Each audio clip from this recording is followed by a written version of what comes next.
Mark Roth with Dig In. I'd like to invite him up. Mark works with insurance and technology InsurTech solution providers, and he has a panel this evening he is going to bring on to talk about them specific to digitizing insurance consulting. Thank you so very much.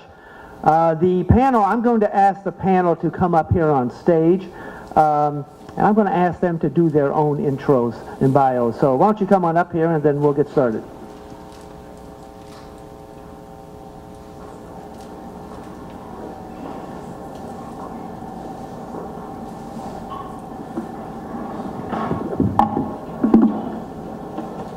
So in the essence of time, I know we're running a little bit late here, and I think I'd like to start with you, Nick, if I can. If you could just give a brief intro and bio, and hopefully that the mic down there, but next to you, next to Gilad works, and we'll just go right down the line here. Cool.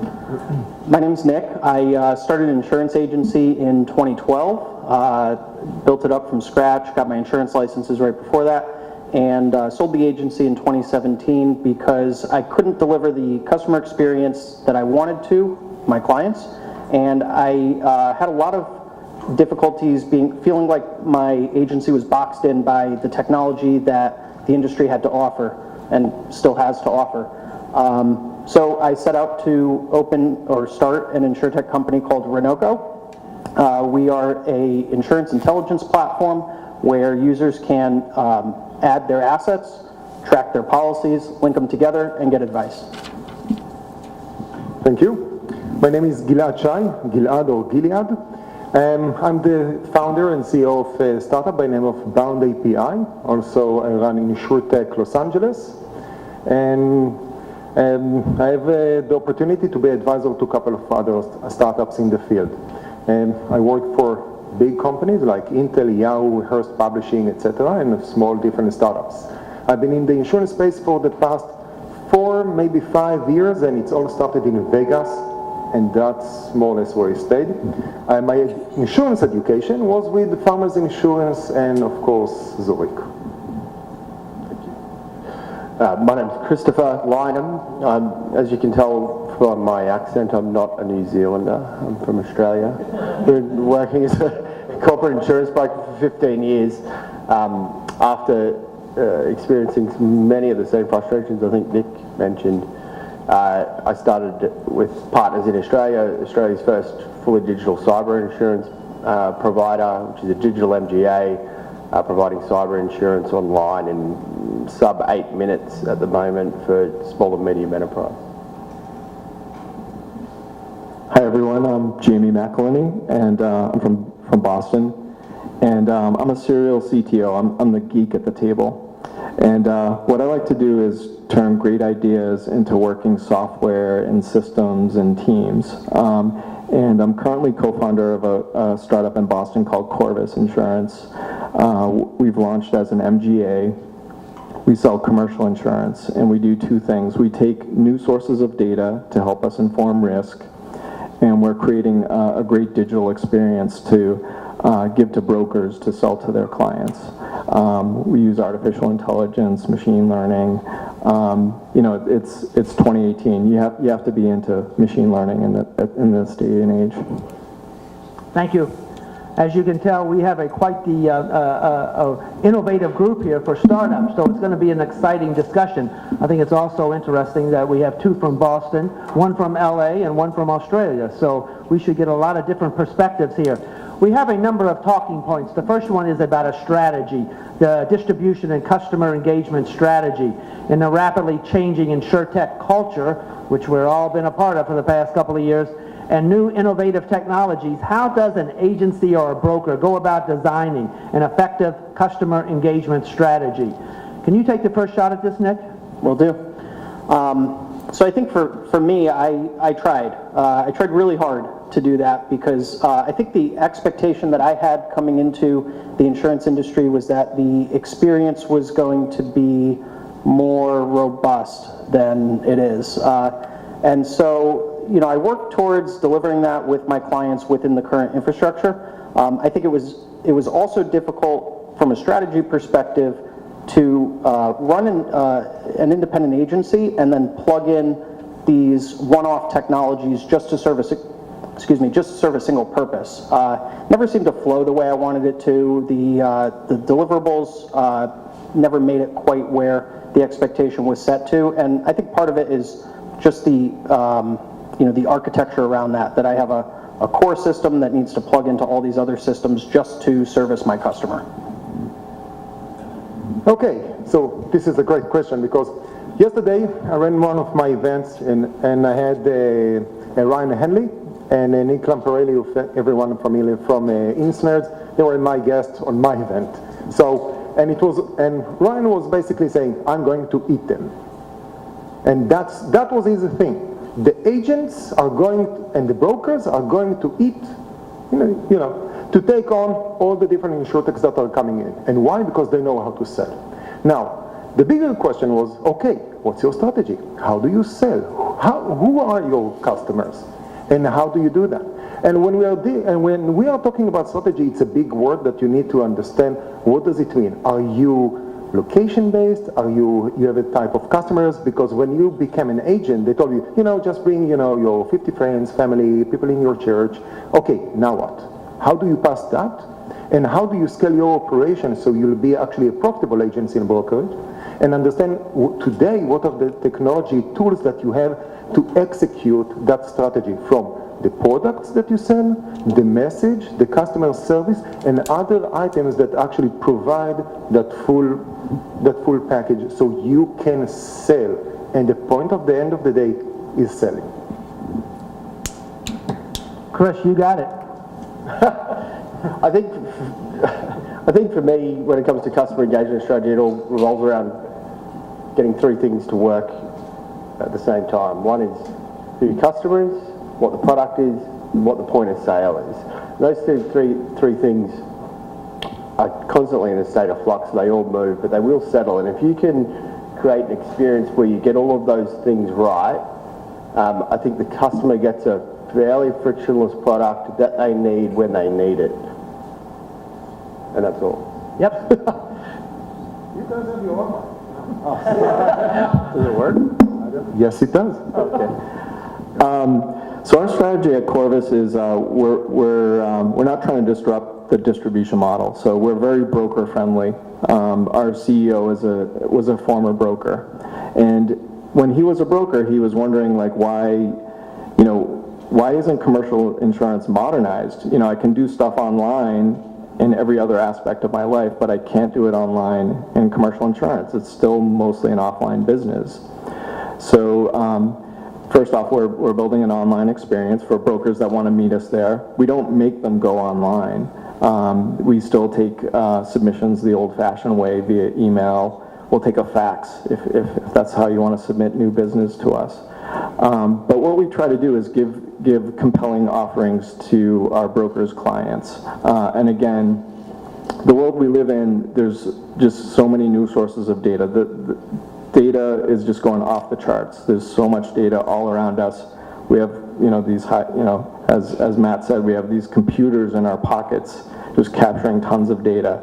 There's temperature sensors. There's the nests everywhere. Corvus, our mission is to try to mitigate risk and make the world a safer place. So we feel that with technology enablement, we can get there. Let's talk a minute about the execution of the strategy. Primarily, I work with the insurers more than the agents and brokers.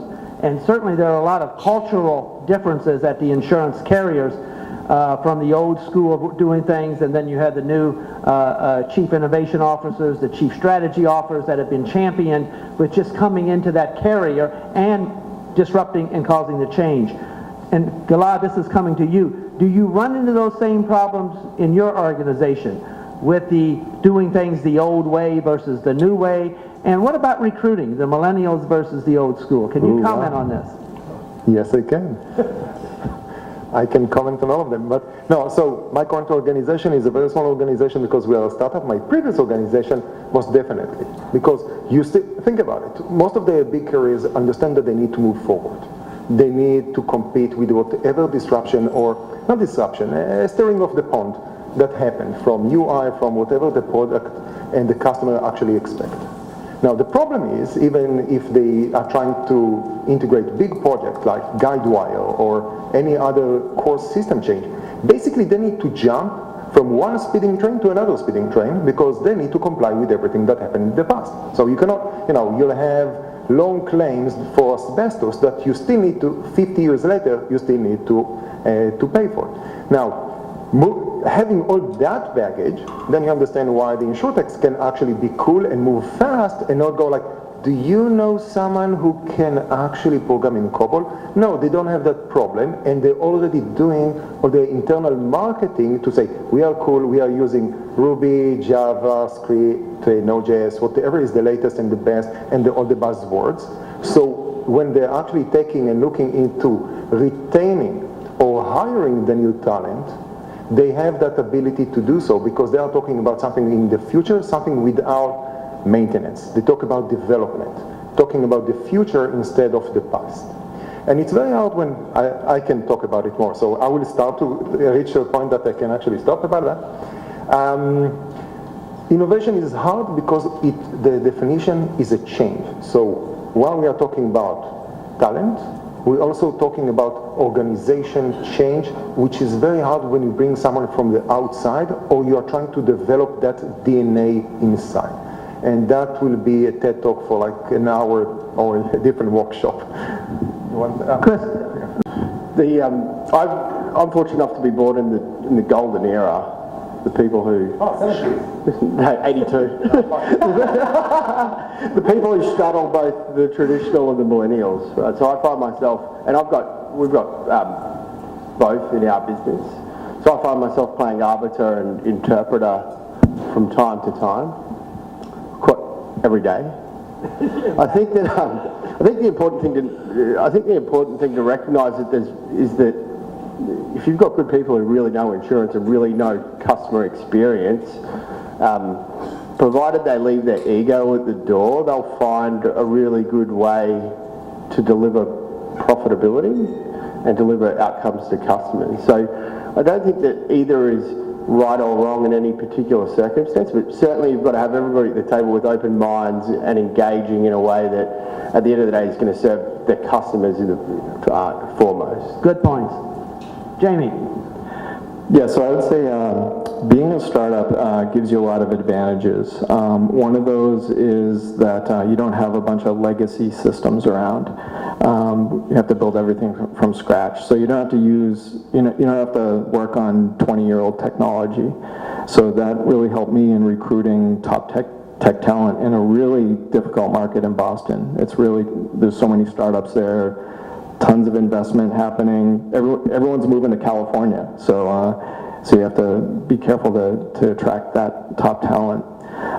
The other thing I think that's important is to be a mission and vision and values-driven company. A lot of millennials really that resonates with them a lot. We didn't have a list of values when we started the company, but about a year into it, as a team, we all got together and had a values workshop and figured out what our values are, what was important to us. One of the things that was important to us is to be proud of insurance. Like, we don't want to apologize, oh, I work in an insurance company. No, we work in an insurance company because we're making the world a better place, or a safer place. I don't know if you know the Silicon Valley joke. And on the insurance side, there's lots of great insurance talent out there working at these huge companies, and they're not making a big, they're probably doing very well, but if they go to a small startup, they can make a huge impact. So we're lucky enough to recruit some talented members like that. That's our strategy. Two things real quick. I think the insurance industry, at least in the States, has an impending workforce crisis that I think everybody's seen statistics on. I really appreciate the InsurTech ecosystem because I think that I see a lot of millennials coming into the industry just because of that. Thank you. There are more acronyms in the insurance industry than I think any place else, and there never ceases to be. And I know that the acronym APIs is not just for insurance, but in no way can we not talk about this at this panel. So the application programming interfaces are allowing insurance agents to directly and easily integrate new functionality into existing systems and IT architecture. Are the use of APIs and other engagement tools a game changer when it comes to customer engagement versus the incumbents or the traditional insurers? And Chris, this is coming to you. I don't think that APIs are lost on incumbents. I think that they know very well the power of them, and I think that anybody involved in InsurTech who thinks that APIs are panacea for success is probably going to find themselves mistaken over time. It's how you use that, and I think it comes back to that customer experience and being able to and be nimble enough to take those important data connections and mobilize them for success for the customer. Yeah, so I mentioned we don't have any legacy products, but in order to get a company up and running quickly, we're building our own software, but we can't possibly build everything that we need to build. So to me, APIs are critical, like from external customers, and then we're building our system so it's API accessible to other systems as well. As an example, for CRM, we use HubSpot. And they have an API, so we're able to integrate HubSpot, all the data that comes in from our sales team. Our Crowbar application knows about it, and it's imported. We can talk to that data. We use a policy administration system called Brightcore that, of course, it has an API that's connected to it, but we build our own user interface. We're not using their out-of-the-box applications. We're building our own. So APIs are critical, and we haven't integrated with other systems. We would love to. We're in talks with some large brokerages that have systems that we'd love to integrate with. So if anyone out there wants us to integrate with your system, we'd love to build our API bring it to the next level. We use a system called GraphQL, which was developed by Facebook. It's kind of like RESTful APIs on steroids. It gives you a lot of features out of the box. Thank you. Nick? Yeah, I think the use of APIs is critical to InsurTech companies. I think I've seen a lot of existing companies withhold their APIs and withhold that information from people who are trying to make a change for the better. And that's disappointing, but I see a lot of companies changing their position on that. As far as Renoco and our company, we are open sourcing a lot of our APIs for other people to use and build off of. Gilad, before you comment, I know this is a hot button of yours. Yeah, the name of my company is Bound API. We have 13 minutes and 2 more talking points to go through. Sure, yeah. Again, the name of my company is Bound API. Yeah, it's sort of, yeah. So for those of you who don't know or not familiar with APIs, it's all about the ability to connect between different systems. So even if you are using a CRM, you can connect and automate processes so that CRM will talk to a different system. And today we are taking it to a next level of actually turning the insurance company to a system. So the quoting system, the risk management system, all kinds of different core system or non-core system can automate. You can automate the relationship between them. So that's the main concept of APIs. And then you ask yourself, okay, what are we going to do with that? And that's more or less what I'm trying to do. And it's all about, can you sell better? Can the insurance company, which most of them have private APIs, what are they doing with that? How they change their mindset of utilizing those APIs who are keeping very, private and internal. They may use it for one website. How they are going to open it and manage relationship with other third parties to show quotes, to work with the insurance data that they have, to provide them better understanding and start to link all of that to a bigger ecosystem. And I'll do a quick pitch about Bound API because go ahead. Our technology is, what we are providing is an API for the industry, and from there it's all about relationship management from you to the third party, and basically empowering the concept of embedded insurance, which is the concept of let's embed insurance offers in point of sale and in context. Who is the context?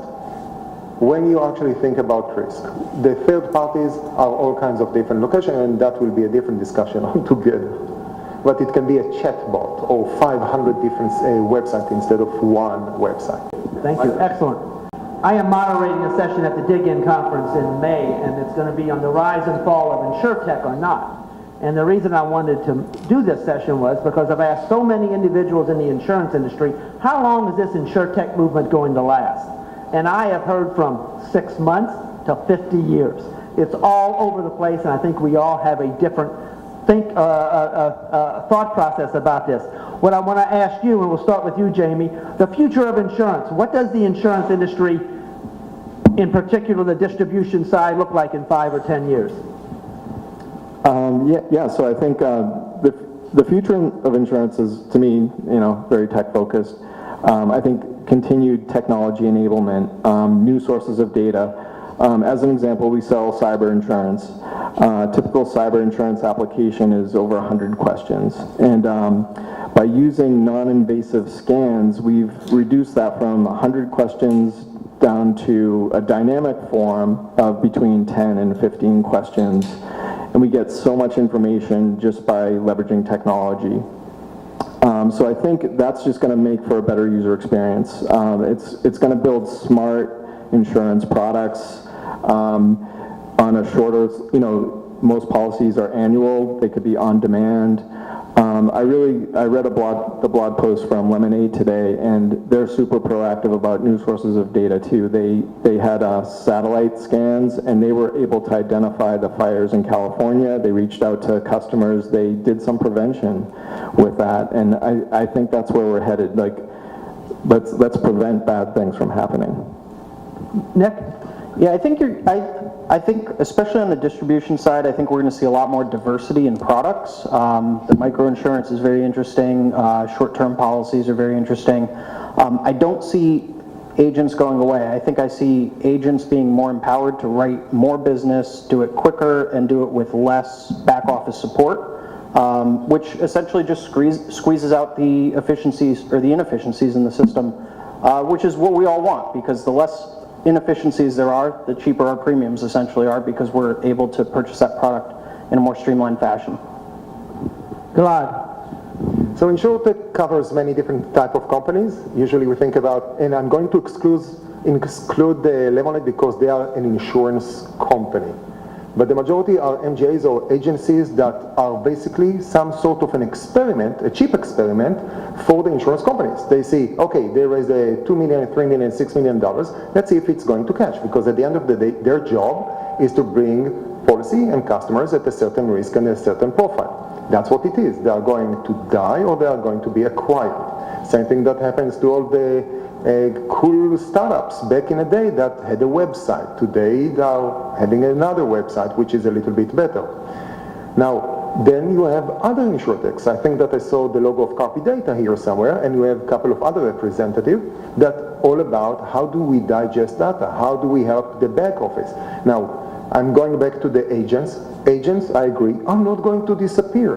When it's more complex and you need to scale, AI is not here yet to come and take over the agent. It's one day, maybe in 50 years, we'll have or 20 years, we'll have enough information, and AI will actually be able to handle complex risk and all kinds of things like that, complex scenarios, and provide that scalability. But today, beside the empathy, the warm shoulder, and actually dealing with someone, most of that effort will be to empower the agents and help them to run their business better. It's giving a little bit more color to the pale, stale mail problem that we see. Chris? In trying to crystal ball what happens in the next 5 or 10 years, I kind of look to what's happened over the last 10. I think there's two things that I've got my eye on. I think perhaps a wild card for the future of InsurTech and the insurance industry in general, and that's the cost of capital. I think that risk capital has been historically cheap for the last 10 years, and there's signs that, well, large parts of the market are starting to harden. So how does that affect MGAs dependent on capacity? I also think that the low cost of capital, the low yield in capital has seen a lot of consolidation, AXA, Excel, Catlin. So in some sense, the rise of InsurTech is a natural disconsolidation of that, and that will create competition. Technology provides a new plane of competition, so there'll be winners and there'll be losers, but for me it's the cost of risk capital is the real wild card. I think you're dead on about that. I have heard that the InsurTech movement is overfunded, and if that's the case, it's probably going to be right-funded, and the InsurTech movement is going to be determined by the amount of money coming in from the outside here. I certainly think it'll continue for a good many years. They're the bigger problem because most of them, first of all, they don't have enough capital, although we say that they are overfunded, but they're a little bit effed up because they need to answer to two different KPIs. One is the VCs, so whatever they know in terms of their KPIs, and then the insurance industry itself. So what's your loss ratio? What's the cost adjustment? Do you take the claim? How do you work with all of those things? And this is where, are they just better agents? Do they sell, or, do they fill your appetite? Good point. We have 5 minutes left. We have one more talking point on partnerships. We prioritize those, so meaning partnerships was the least important. Before we go there, are there any questions that you folks might have that be happy to answer? I thought you were coming to ask a question, Stacy. Stacy, we have one over here. Stacey, how many No. how many miles have you run today, Stacey? I don't know, but I'm trying to win this Biggest Loser contest, so this is really helping a lot. Thanks, guys. Thanks, a great panel, great conversation. One word I do not hear much anymore is the role of the underwriter. Do you want to elaborate? No, sure. In the early 90s, I worked on a major project for re-engineering the underwriter's workflow, and even with the primitive, we had Windows and client server and stuff, we shaved off about 30% of their workflow. And I was wondering, I'm quite out of InsurTech, I'm more in the health tech sphere now. What do you see the role of the underwriter become or change? Will it be replaced by AI, automated? Gilad, you always have an appointment, so viewpoint. So why don't you start off here? Now, basically, they do whatever they do today, which basically is statisticians, or as we like to call it, data scientists. But it's more about the data and the algorithms that they can write and provide. And I hope there are regulators in the room. That's another part of that pie that need to know how to work with those underwriters. So the algorithm and the data that will come and provide that can actually within good space. I see, I think the first line of underwriting is in the agency at the point of retail. And from my experience, I see a lot of those tasks that underwriters, account managers, CSRs, whatever title you want to use, are doing will be quickly automated. Not that there's not a role for underwriters. I think that they'll get more specialized, they'll get more educated. Not that they're more educated in a specialization. And yeah, that's the direction I see it going. Competition will protect underwriters. This is the thing that will separate really good underwriters from really good data scientists, is that art element of underwriting, where you see an area within a market that you can produce profitability out of, that if everybody's working off the same rate sheet, you won't. And I think that's the difference. There's always going to be a place for underwriters because it's not pure science. There's some speculative art to really good underwriting, I think. Actuaries, watch out. Yeah, I agree with that. There's still an art to insurance. We can't replace the underwriters yet. I think we're a ways off on that. But I see what our tech team does and data scientists do is, just help the underwriter make more informed decisions. Just giving them more data points, getting them to be more better predictors of loss. So we want to reward customers that are good risks, and customers that aren't good risks, we'll give them recommendations on how they can be better. So underwriters are going to be around for a while. Great question. Thank you so much. We're out of time. Certainly appreciate the panel. Certainly appreciate you all. So a nice round of applause for our panel.